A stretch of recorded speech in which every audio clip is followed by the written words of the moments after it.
Next topic,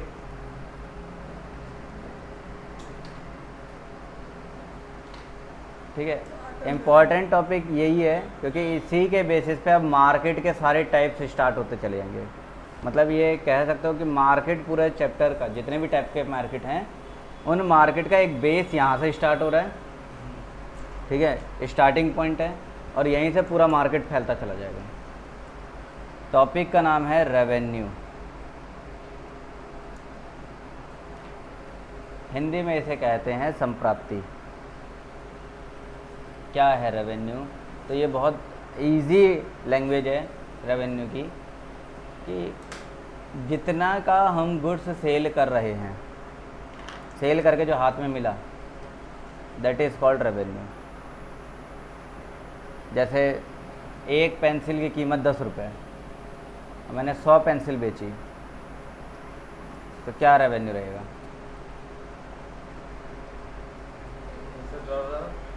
एक pencil की कीमत 10 रुपये, 100 पेंसिल बेच रहे हैं, तो 1000 रुपये हुआ ना। यही 1000 रुपये कहलाता है रेवेन्यू। लिखें, प्रॉफिट का हिस्सा भी तो कहते हैं ना कि रेवेन्यू हो गया 1000 रुपये। अगर मैंने उसे एक पेंसिल को 8 रुपये में ख़रीदा था तो 2 रुपये प्रॉफिट हुआ, है ना, और 100 से मल्टीप्लाई कर देंगे तो 200 हो जाएगा, समझे? तो 200 रुपये हो गया प्रॉफिट। मतलब रेवेन्यू बड़ा टर्म है प्रॉफिट से। हाँ, रेवेन्यू मतलब sale value. It is called the amount received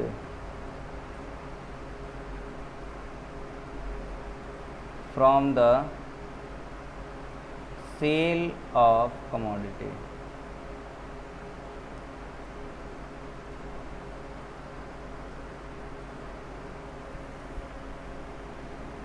ठीक है ना।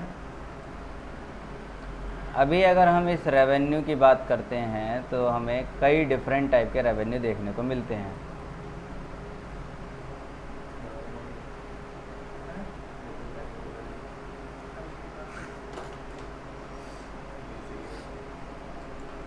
एक जैसे हम कहते हैं टोटल रेवेन्यू,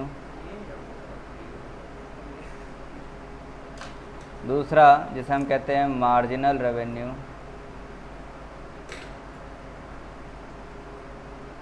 और तीसरा जिसे हम कहते हैं average revenue.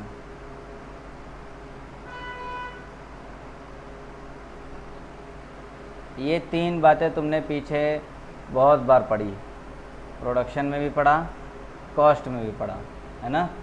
Total, marginal, average, total, marginal, average, यहाँ पर भी है।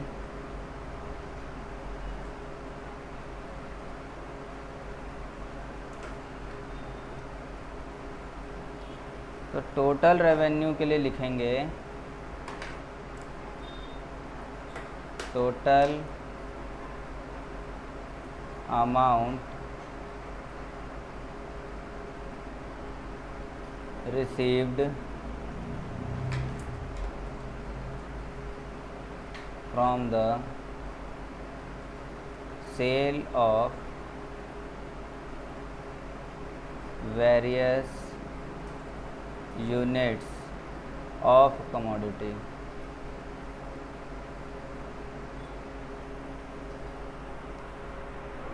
टोटल रेवेन्यू का मतलब हो गया कि किसी कमोडिटी की जितने भी किसी कमोडिटी की जितनी भी यूनिट बेची जा रही है, बेचकर जो अमाउंट टोटल मिल रहा है वही टोटल रेवेन्यू कहलाएगा। मार्जिनल रेवेन्यू के बारे में जाने तो ये क्या होता है? ये तो चेंज होता है ना। जैसे जैसे यूनिट बढ़ती जाती है, एक यूनिट बढ़ने की वजह से टोटलिटी में जितना चेंज आता है वो मार्जिनल कहलाता है। तो change in total revenue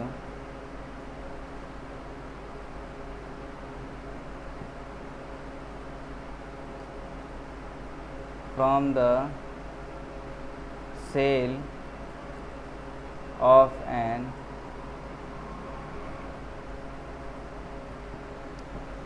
additional unit एक एडिशनल यूनिट के सेल करने की वजह से टोटल रेवेन्यू में जितना चेंज आ जाता है उसे मार्जिनल रेवेन्यू बोल दिया जाता है। और मार्जिनल रेवेन्यू निकालना है, अगर तुम्हें marginal revenue of n unit निकालना है तो इसके लिए ये देखना होगा, क्या देखना है, तो total revenue of n unit minus total revenue of n minus one unit. ठीक है ना। एन यूनिट्स को बेचकर जितना रेवेन्यू आ रहा है उसे माइनस कर देंगे एन से एक कम यूनिट को बेच के आए हुए रेवेन्यू से।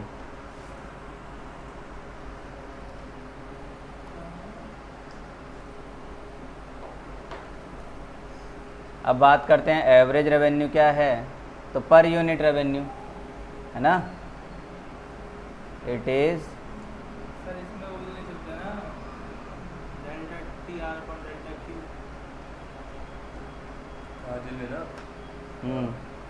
इट इज़ द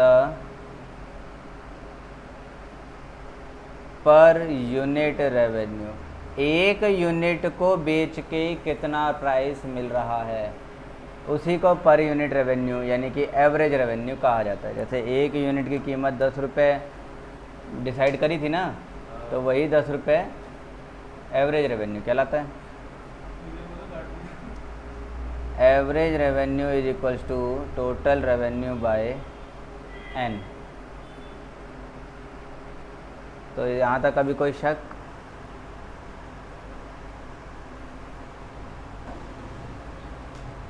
आसानी से हो गया।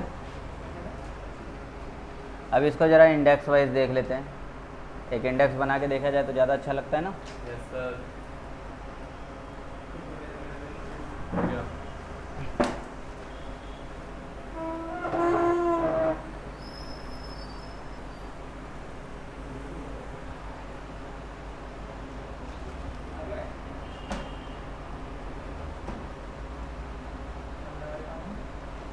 देखो देखना पानी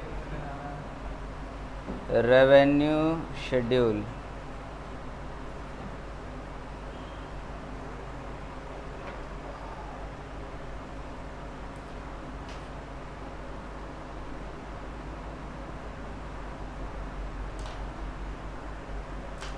रेवेन्यू शेड्यूल, यहाँ यूनिट्स आ जाएंगे जो बेचे जा रहे हैं, फिर टी आर मिल जाएगा उसका, एम आर मिल जाएगा और ए आर मिल जाएगा।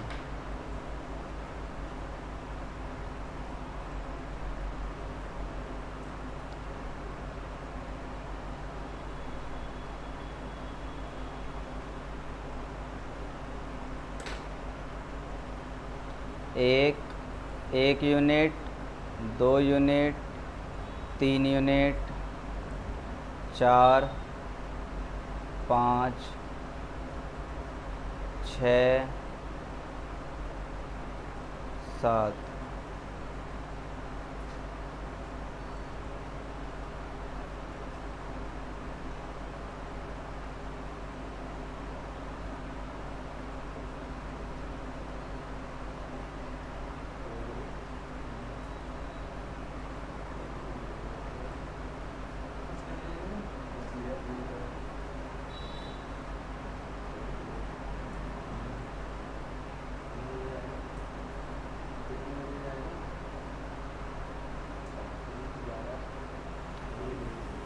तो देखो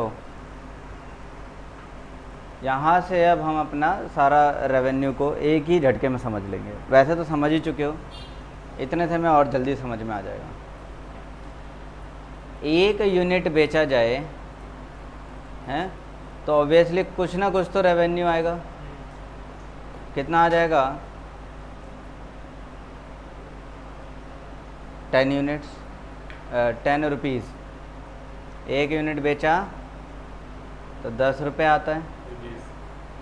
2 यूनिट तो कायदे से 20 रुपये आना चाहिए, लेकिन सामने वाला कहता है कि भाई साहब 2 ले रहा हूँ, कुछ तो कम करो, है ना। 18 रुपये। जैसे अब यहीं ट्यूशन में बच्चा पढ़ने आता है, एक सब्जेक्ट की फ़ीस 1000 रुपये है। है ना सर? 2 पढ़ूंगा। अच्छा चलो ठीक है 1800। बोला सर तीनों सब्जेक्ट पढ़ने हैं, अकाउंट इकोनॉमिक्स बिजनेस तीनों पढ़ना है, थोड़ा और कम कर लो। तो चल कार भाई ठीक है, तो 2400 रुपये दे दे। समझ में आ रही है ना बात? ऐसा होता नहीं है असल में, ऐसा रेयरली कोई मिल गया थोड़ा ब्राइट स्टूडेंट तो सोचना पड़ जाता उसके लिए। और कुछ ऐसे मिल जाएं जो अपने घर वालों के खर्चों पे खर्चों पे बोझ हैं, तो उन लोगों से तो फिर तो नहीं कम करते हैं।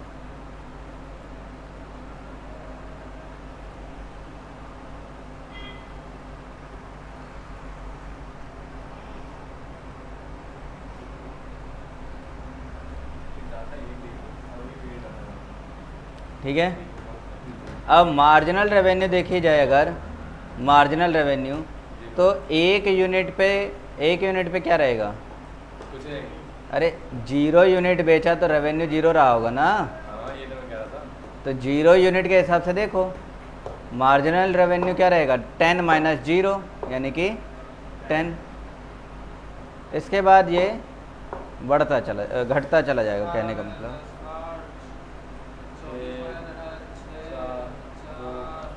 और AR की बात करेंगे तो वो टोटल रेवेन्यू और यूनिट्स को डिवाइड करते चलो, 10, 9, 8, 7, 6, 5, 4। जैसे जैसे यूनिट बढ़ते जा रहा है एवरेज रेवेन्यू कम होता चला जा रहा है। क्या करना है इसमें? AR में? TR को यूनिट से डिवाइड करते चले जाओ ना।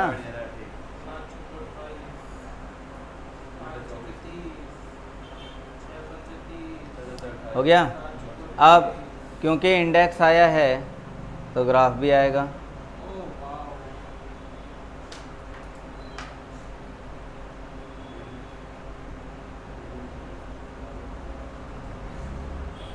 ये हो गया x, यहाँ हो गया y, यहाँ क्वांटिटी, और यहाँ हो जाएगा रेवेन्यू। क्वांटिटी और रेवेन्यू।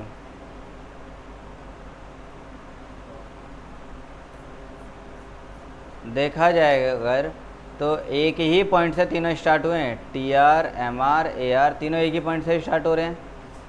तो TR का कर्व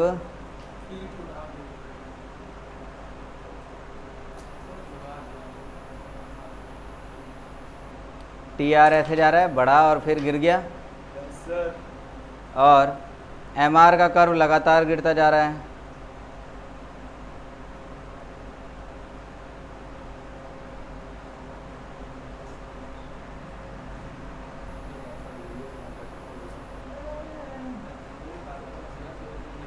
ये MR हो गया, और AR भी यहीं से ही है, गिरता ही जाएगा।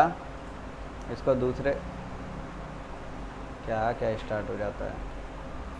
बट वो MR को काटेगा, टच नहीं होगा कभी।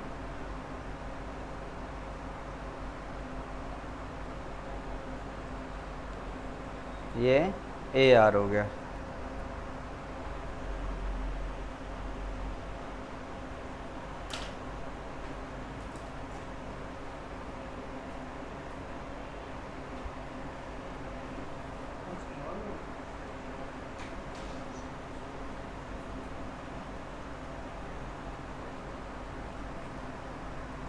हो गया curve,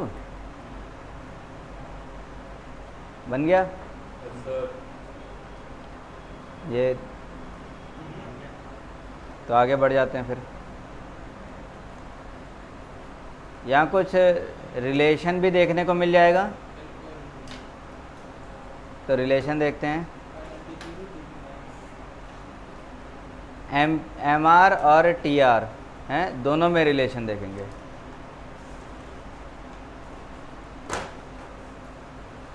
relation between TR and MR। पहला रिलेशन, TR और MR दोनों सेम पॉइंट से स्टार्ट हो रहे हैं। TR and MR both starts from same point.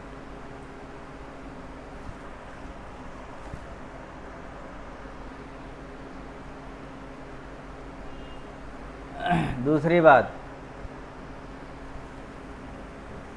जब TR इंक्रीज हुआ तब MR डिक्रीज होने लग गया, है ना। When TR rises, MR decreases. तीसरी बात कि जब TR मैक्सिमम हुआ जस्ट उसी वक्त देखोगे तो MR 0 हो गया। When TR maximize, मैंने मैक्स लिख दिया। मैक्सिमम लिख लो, MR becomes 0। मैं गलती नहीं करता।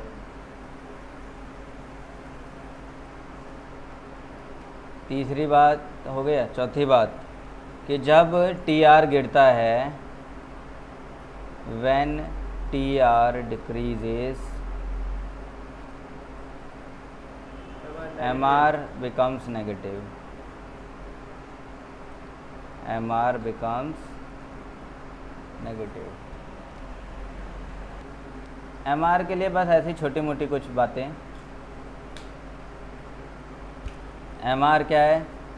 तो ये है change in total revenue. MR जो है चेंज इन टोटल रेवेन्यू है। स्लोप है। यही स्लोप है। हर जगह पढ़ा ना तुमने, प्रोडक्शन में भी पढ़ लिया, कॉस्ट में भी पढ़ लिया कि MR स्लोप कहलाता है। MR स्लोप कहलाता है और यही स्लोप हम टेंजेंट के नाम से जानते हैं।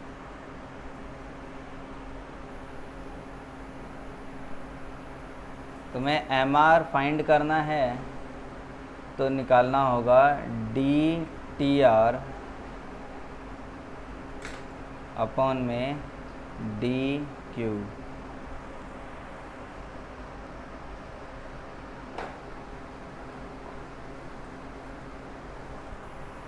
DTR अपॉन में DQ। अब ये सवाल उठता है कि D क्या है।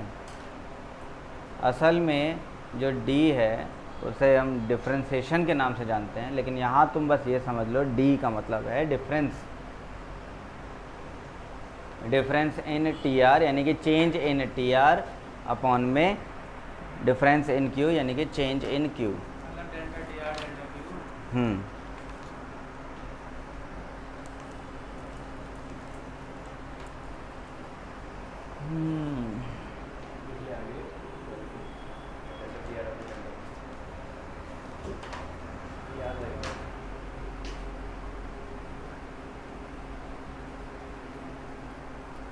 कहानी यहाँ तक हो गई। इसके आगे थोड़ा सा और कहानी देखें ज़रा।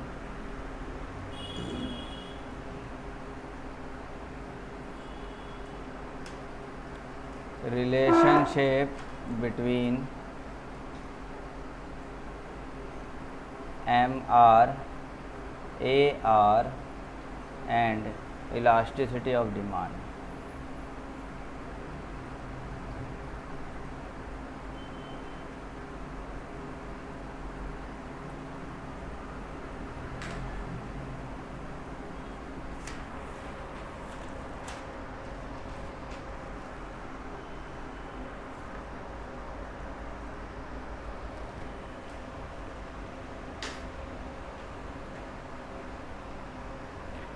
एक छोटा सा रिलेशन है MR, AR और इलास्टिसिटी ऑफ डिमांड के बीच में। तो देखो MR जो होता है वो इक्वल होता है AR के। बस शर्त क्या है? शर्त ये है कि 1/1 माइनस 1/E होना चाहिए।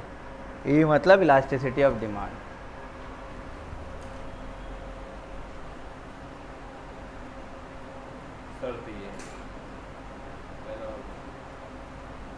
Elasticity of demand.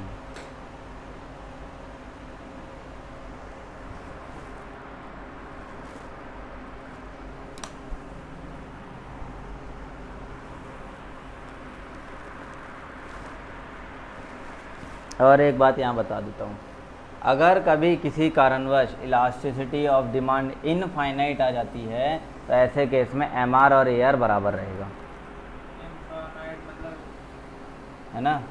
तो इसको इलास्टिक नोट डाल के लिख लो, इलास्टिक तो देखो नोट डाल के लिख लो कि इफ जो ई है हमारा वो इनफाइनाइट हुआ है, देन हमारा एम आर और ए आर दोनों बराबर होगा। इस केस में हम एम आर ए आर को बराबर देख सकते हैं। और ये केस कब होगा? ये केस होगा परफेक्ट कंपटीशन मार्केट में, परफेक्टली इलास्टिक होता है ना, जहाँ ज़रा सा प्राइस चेंज भी नहीं हुआ लेकिन जो डिमांड है वो चेंज होती जा रही है। प्राइस में चेंज की वजह से थोड़ा इनको बता देना। परफेक्ट एक होता परफेक्ट इलास्टिक, परफेक्ट इलास्टिक और सिर्फ इलास्टिक एक सेकंड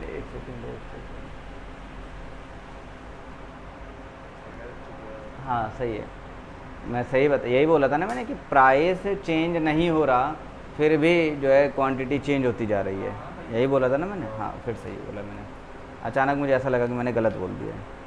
परफेक्ट और इसमें नहीं लगा होता परफेक्ट, उसमें क्या फर्क होता है? जिसमें परफेक्ट नहीं लगा होता उस केस में थोड़ा सा प्राइस चेंज होता है। परफेक्ट जिसमें लगा है उसमें प्राइस चेंज बिल्कुल नहीं हुआ है फिर भी क्वांटिटी डिमांडेड चेंज होती चली गई, या क्वांटिटी डिमांडेड बिल्कुल चेंज नहीं हुआ है प्राइस पूरा चेंज होता चला गया। इलास्टिक होता है ना ग्रेटर देन 1। ठीक है, M R equals to A R हो जाता है कब? जब इलास्टिसिटी हमारी इनफाइनाइट हो जाती है। इसे चाहो तो प्रूव करके देख लो, नहीं बताऊँ प्रूव करके, आएगा तो मतलब जान लोगे तो शायद काम आएगा। बता दो सर। देखो अगर हमारा इलास्टिसिटी ऑफ डिमांड इनफाइनाइट है तो इसका सेंस निकला 1/0 है। इनफाइनाइट होने का मतलब 1/0। तो यहाँ पर इनफाइनाइट रखूँ अगर मैं, और हमें पता है M R equals to A R bracket 1 minus 1/इनफाइनाइट, राइट। ये हो गया M R is equals to A R 1 minus 1/इनफाइनाइट का मतलब क्या हो जाता है? मैंने अभी ऊपर बताया इनफाइनाइट का मतलब 1/0। तो ये रेसिप्रोकल के नीचे मतलब फ्रैक्शन के नीचे फ्रैक्शन आ गया तो इसे रेसिप्रोकल कर दिया जाएगा। 0 into 1 मतलब 0.1। तो ये एक तो हो गया 1/1 और एक हो गया 0/1। तो ये जीरो, ये पूरा 0 हो गया।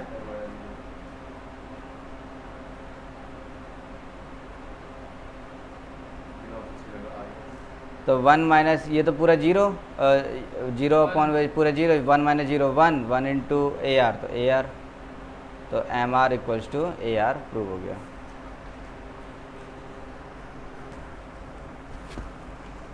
तुमने एक चीज़ देख ही लिया, एम आर का फॉर्मूला DTR/डी क्यू। तुम इसको एक नाम और दे सकते हो ना, बताया अभी खुद ही बोला था, डेल्टा TR/डेल्टा क्यू।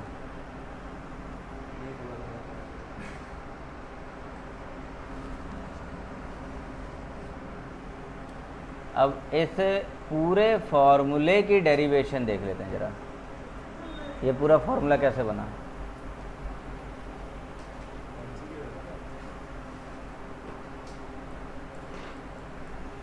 है MCQ ही, लेकिन जब डेरिवेशन याद रहती है ना तो उस डेरिवेशन के बीच में से अगर कोई क्वेश्चन पुट ऑन किया हो तो बताया जा सकता है। करके देखते हैं ज़रा कुछ। MR के बारे में बच्चा जानता है, ये डेल्टा TR अपॉन में डेल्टा क्यू है। क्यों होता है? ठीक है। अगली बात, टी आर कैसे निकलेगा? Total revenue price into quantity, यही तो बताया था। एक पेंसिल की कीमत 10 रुपये तो प्राइस हो गया, और पेंसिल कितनी है 100 तो क्वांटिटी हो गया। तो दोनों को मल्टीप्लाई करेंगे तभी तो टी आर आएगा। अच्छा, जहाँ पर टी आर का कॉन्सेप्ट पढ़ाया था वहाँ चाहो तो इसे लिख लो, क्यू इंटू पी। यहाँ पे जहाँ टी आर करवाया था, टी आर का कॉन्सेप्ट लिख लो कि T R is equals to P into Q.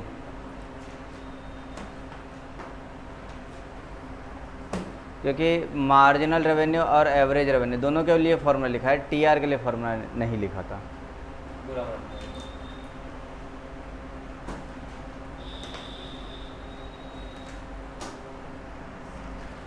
तो टी आर के लिए क्या बन जाएगा? Delta P into Q upon में डेल्टा क्यू, है ना? गणित तो यही कहता है। हाँ, क्यों से क्यों काट दो। अब बात ऐसी है कि जो टी आर है, देखोगे अगर टी आर को मैं देखूं कि अगर ये बढ़ रहा है, टी आर अगर बढ़ रहा है तो क्यों बढ़ रहा है? पी इंटू क्यू, यानी कि या तो प्राइस बढ़ गया है या क्वांटिटी बढ़ गई है। या तो प्राइस बढ़ रहा है या फिर क्वांटिटी बढ़ रही है। तो इसे तुमने अभी जस्ट कभी पढ़ा होगा कि या यानी कि और अगर लगता है तो और लगने का मतलब क्या हो जाएगा? ऐड करते हैं। ऐड करते हैं। Yes sir. तो एम आर जो है वो क्या होगा कि या तो क्वांटिटी प्राइस बढ़ रहा है या फिर क्वांटिटी बढ़ रही है। तो मान लो कि क्या हो रहा है कि क्वांटिटी में चेंज आया था तो प्राइस वैसे का वैसे ही था। बोलो, प्राइस में कोई चेंज नहीं, क्वांटिटी में चेंज आ गया था और डिवाइड बाय डेल्टा क्यू। या तो ये केस है या फिर क्वांटिटी में कोई चेंज नहीं है, चेंज आया था तो प्राइस में चेंज आया था। हाँ, ये भी है। ये बात भी हो सकती है। तो डेल्टा क्यू और डेल्टा क्यू काट दिया गया तो बचता है P plus Q into delta Q upon में डेल्टा P अपॉन में डेल्टा क्यू।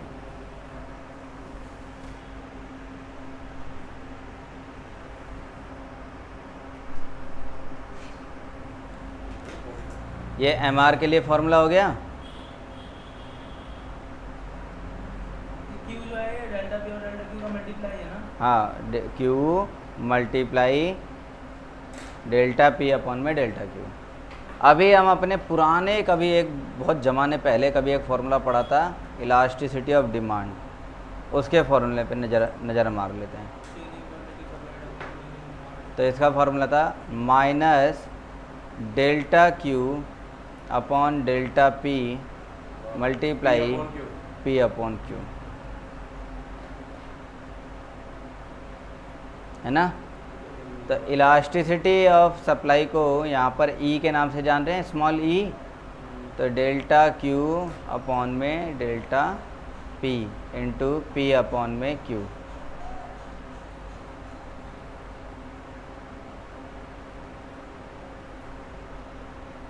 अब क्या करें? तो इधर से हम इसको क्रॉस मल्टीप्लाई कर देते हैं। तो डेल्टा P उधर चला जाएगा और डेल्टा Q नीचे आ जाएगा।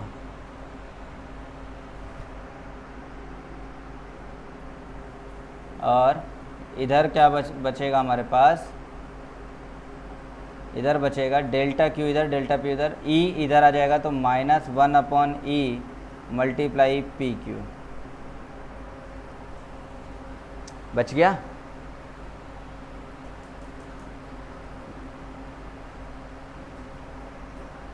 Delta P upon delta Q की वैल्यू हमने यहाँ ऊपर ये रखा हुआ था। इसको अगर मैं ऐसे बोल दूँ कि ये इक्वेशन 1 है और ये इक्वेशन 2 है तो चल जाएगी बात। यानी इक्वेशन 1 में यही वैल्यू तो रखनी है delta P upon delta Q की। तो लिखा कि फ्रॉम इक्वेशन 1 एंड 2 तो marginal revenue is equals to P, है ना, पी प्लस, देखो यहाँ P plus Q into delta P by delta Q है, तो वही रखेंगे यहाँ P plus Q into delta P upon delta Q की जगह ये वैल्यू आ जाएगी पूरी -1 upon E multiply P upon में Q। अब यहाँ से ये Q काट दिया, फिर आता है प्राइस प्लस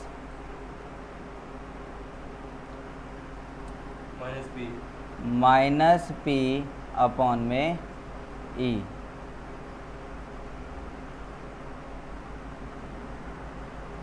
हो गया। तो और थोड़ा सा आगे बढ़ जाएं,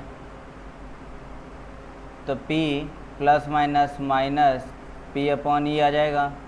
अब मैं अगर इसमें से P कॉमन निकाल दूं तो बचेगा 1 माइनस 1 अपॉन ई, और ये हो गया मार्जिनल रेवेन्यू।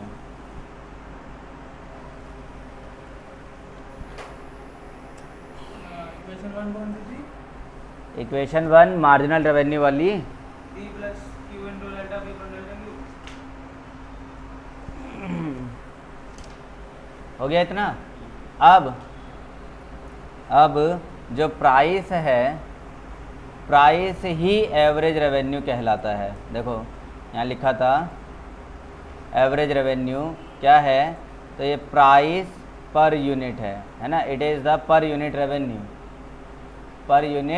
रेवेन्यू, यानी कि हम इसी को कह सकते हैं कि ये क्या है, ये प्राइस है। पर यूनिट रेवेन्यू का मतलब पर यूनिट प्राइस हुआ। तो AR को हम AR तो कह ही सकते हैं, साथ में यही तो P है।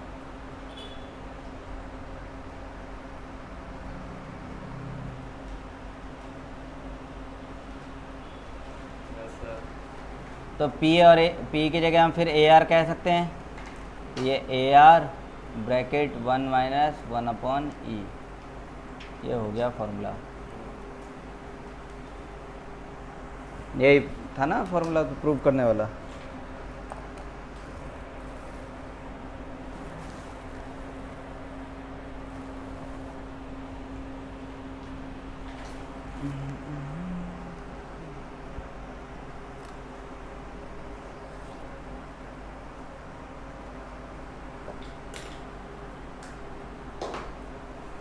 अब कुछ इम्पॉर्टेंट फैक्ट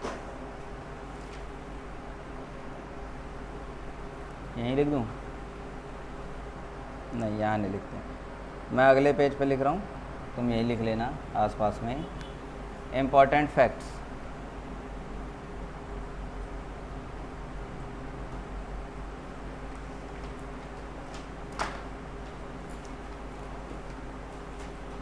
इफ इलास्टिसिटी 1 आती हो तो ऐसे में MR क्या होगा। इफ इलास्टिसिटी 0 हो तो MR क्या होगा। इफ इलास्टिसिटी इनफाइनाइट हो तो MR क्या होगा। If elasticity is greater than 1 हो देन MR क्या रहेगा। और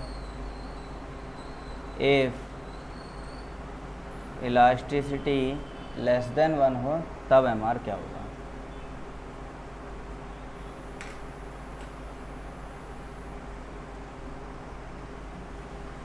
तो देखेंगे अगर इलास्टिसिटी 1 है तो MR हमारा 0 रहेगा, इलास्टिसिटी 0 है तो MR इनफाइनाइट रहेगा।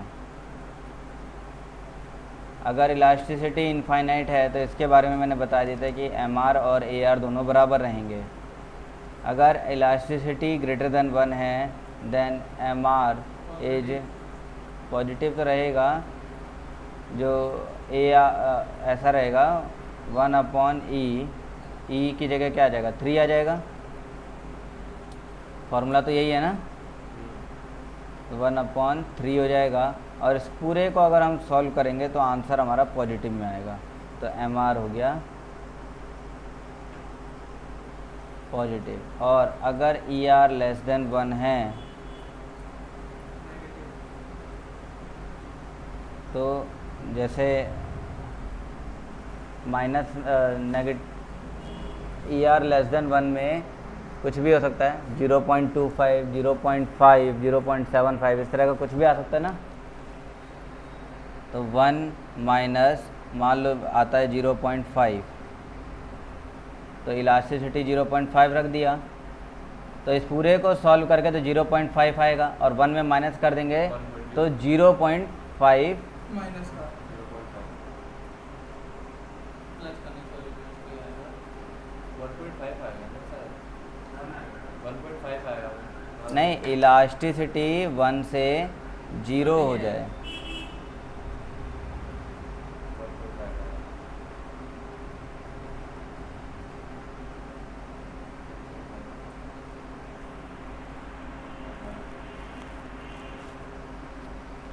1/0.5 कर कितना आएगा, 2 आएगा ना। 2 आएगा। हाँ तो बस ये तो ज़्यादा हो गया ना, 1 - 2 माइनस का, तो ऐसे केस में ये नेगेटिव हो गया। माइनस का 1 आएगा तो MR तो नेगेटिव हो गया ना। सर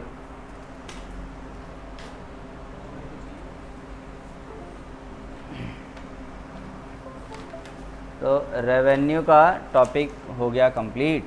टाइम भी हो गया कंप्लीट। अब आएंगे टाइप ऑफ मार्केट पर। हम आगे मार्केट के टाइप्स को अगली क्लास में पढ़ लिया जाएगा। जो बोलता है